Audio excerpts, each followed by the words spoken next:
I am curious, just as sort of a final thought, what do you think is the best thing a man can do, husband, father, whatever comes for you, in order to step into that man, like becoming a man, going on that journey, and where people can find more about you, and we'll make sure we link it all in the show notes. So, to your point before, and I think this feeds into your question, the hypersensitivity that I think society is moving through right now, and I do think it's a season, it stops us from being resilient.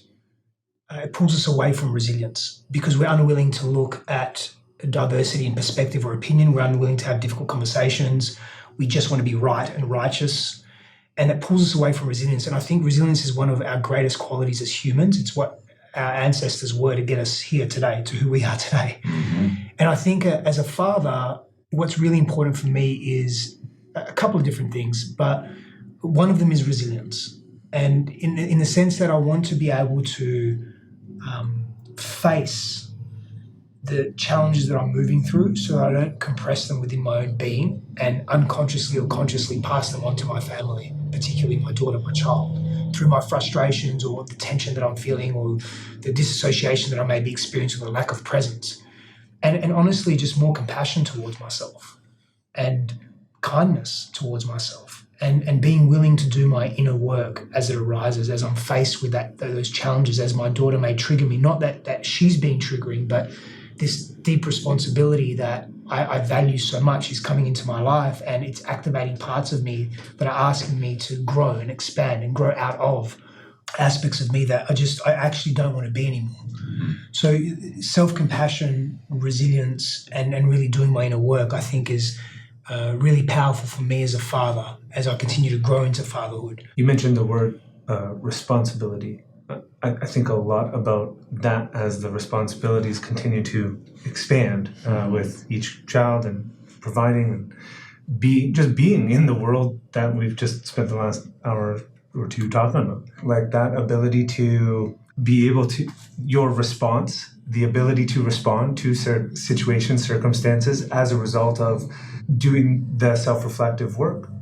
And something, as you know, guys, we're all having this conversation that was just in my head around like the way that we choose to see ourselves, the word identity, like recognizing that we exist on these multiple planes of existence. Like there's a physical plane, there's an intellectual plane, there's a spiritual plane, and remembering that and like to be an embodiment of that totality. And I think the more that I can remember, the more that I can be present, the more that I can be.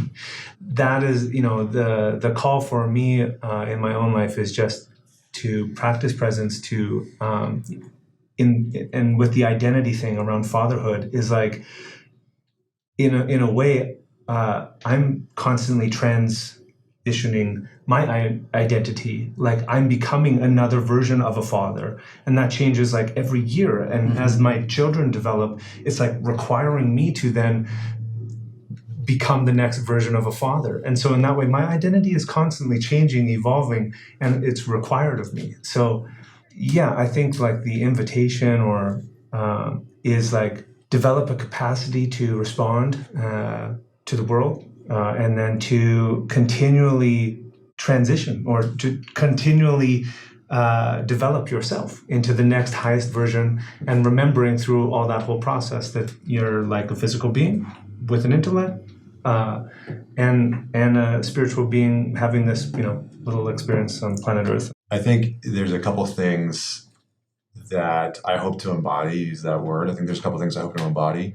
The first one is competency. Mm-hmm. I think growing up, I didn't feel competent in much of anything. Wasn't good in school, was okay in sports, didn't feel competent with women, and no one really showed up in my life to teach me competency, to teach me discipline. Discipline was a punishment as a kid. That's what it always was. It wasn't something that was a practice that led to something meaningful. And so I hope that I embody that for the men that are around me, and specifically for my son. And I hope that I can teach him, to pursue things where he can feel competent in them, and that will lead to fruitful things, right? Purpose, meaning, etc.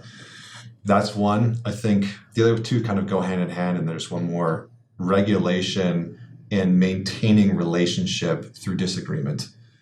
I fundamentally believe that what is needed culturally, socially, and in our world today are more men who understand how to stay regulated and how to stay regulated and maintain relationship when we disagree. Like, I can disagree with you and still maintain relationship. I can disagree with you and still maintain relationship. And socially, what I've seen happening, and in relationships as well, individual relationships like couples, is that the relationship breaks when there's disagreement. We have fucked our culture and our society by letting it be okay for you to break relationship with people as soon as you disagree. Yeah. And a lot of that, I think, comes from this root of we don't know how to regulate our internal systems. And so I think that the more that we can be, the more that I can be an embodiment of regulation for my boy and for the people that I come into contact with, the better. And I think that is going to continue to be an asset that is like a rare material in our culture. You know, I do think that regulation and a regulated human being is going to be a rare material in a culture, because there are so many people who are just dysregulated as soon as they hear something that they don't like and that they disagree with. The last piece, my favorite quote of all time is by Einstein, and he said, the rational mind is a faithful servant and the intuitive mind is a sacred gift.